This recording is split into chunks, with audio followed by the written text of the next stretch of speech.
All right, let's see if I can do this again. Oh, there I am. But isn't it funny? As soon as I do that, Snapchat is so funny. On my Chromebooks, Snapchat is so funny. So, I recorded this message already once, but evidently I wasn't recording. Oh, that's so fun, but it's all good. Probably makes me summarize at a higher level what I was talking about. All right, so week 16. This is our week where we actually get to start experiencing the decrease of items. Yay! And that's cool. So I will show you once I turn to the screen. Another place I went to, I didn't actually get to hike, but I got to go there to help run an event for our family business. And that was cool up in the Merced River. So I'll show you a picture of that. But most of what I want to talk to you about today is your Access lab test. And there's going to be 3 suggestions I'm going to give you as a cautionary tale that one of your fellow students ran into that hopefully you will not. Okay. So the first thing is on the other 2 lab tests, when you did the download and you downloaded a zip file, and then I'm guessing many of you just opened the zip file to see the contents, and then from there you opened the instructions and the actual starting document. That will not work as well, possibly. Again, I say possibly because everybody's computer is a little bit different. But in this case, and I'm thinking some of you may run into this, so I want to say it, on the Microsoft Access lab test, what you're going to want to do is extract, okay? So by opening up the file and looking inside the zip file for the contents, and then opening a file from there, you're actually not what we call unzipping. And in this case, it's called extracting the contents. And your operating system was able to navigate that fine for Word and Excel. For Access, it's a different story, most likely. And here's why: is when you open Access on your local computer, because remember, this is your lab test, you have to have the application. I know I've talked about it. Mac students, you have a whole other thing you have to jump over to get Access on your computer, but hopefully you've done that by now. And if not, just go find Access. I said that last week. I know I'm repeating myself. But what you're going to want to do is when you open Access, it actually creates another file called a lock file. And that's an issue if you're opening it inside of the zip. So this suggestion, number 1, is to extract the zip contents and actually run Microsoft Access, the beginning file, because they give you a beginning file, because there's 3 files. There's the Access file, the instruction file, and Excel file. And so make sure you, for sure on the Access one, again, you may not run into this, but I'm guessing some might, is to extract it. Now the alternative, right? So when you extract it, it actually creates the file on your local system in its native format. The other option is when you download is to download the Access file by itself. And then I think it doesn't do it in a zip file. Actually, I'm not completely sure on that one, but so I'm just giving you a heads up. Make sure you do an extract, okay? And if you look around when you open up the zip file, you'll actually see extract all. Choose that. Second thing is make sure you've registered the app with your campus email. We had this student came. Also, this possibly was the other issue, is that they had Microsoft Access, but they actually hadn't registered it. And when I say registered, is logged in on the app with their campus email. Therefore, the app was not really available to them. It looked like it, but it really wasn't.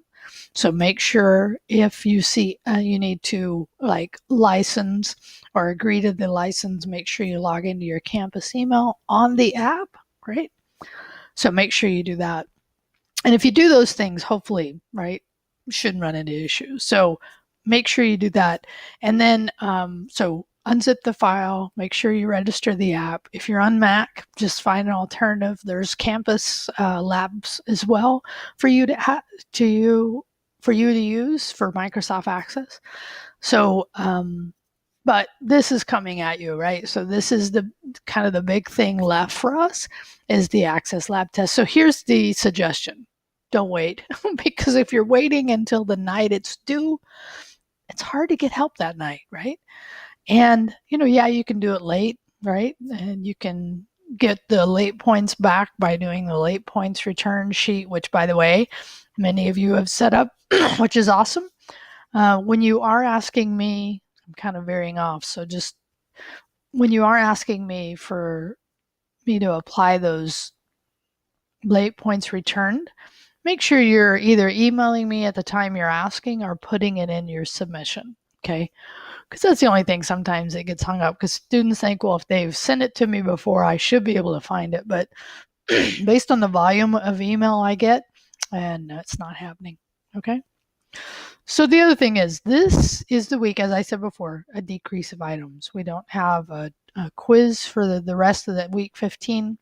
And in week 16, we only have 2 items. And the item that, besides the Access Lab test, which is a week, again, I'm recording this on Friday at the end of week 15.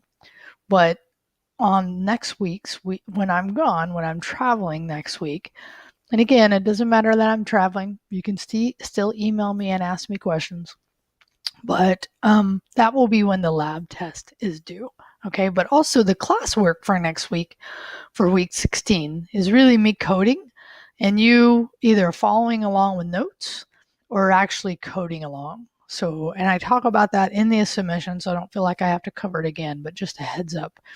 And also really important to give me either way, if you take notes or if you code along, because I've had students mostly take notes, a few have coded along, but whichever ways, make sure you provide the feedback on this work, right? Because this is why I asked for that, because this is a new item and I'm curious, like, do you feel like that was beneficial, right? Do you feel like you learned something from watching that? Okay, I think that's about it. I don't really, as I'm moving myself, I'm looking here at the items, right, that we have coming up, right, finishing out week 15 and coming into 16. I think I've talked about all those things. So work ahead, lab test, do the things I talked about. Look forward to my last attendance post next week when I'm at Google. I'm at their conference at the Shoreline. Hopefully I'll find a really cool place to record something for you all. That'd be fun because there's a lot of cool stuff that I see there. And so I'll try to find a nice venue to do that. All right. Peace out. Even though I'm traveling, doesn't matter. Get help, reach out. Luckily technology is everywhere. I love the fact that even though I'm not physically in Fresno, I can still work and support you in whatever way that looks like. Okay. Have a great, let me show you. Oh, last thing. Here we go. So here is the Merced River last weekend. Look at that. I mean, that's amazing, right? And there definitely are some white water companies up there that if you want to go and get a real challenges, and we saw groups do this actually to raft down there. So that was fun. All right. Have a great week, and I'll talk to you soon.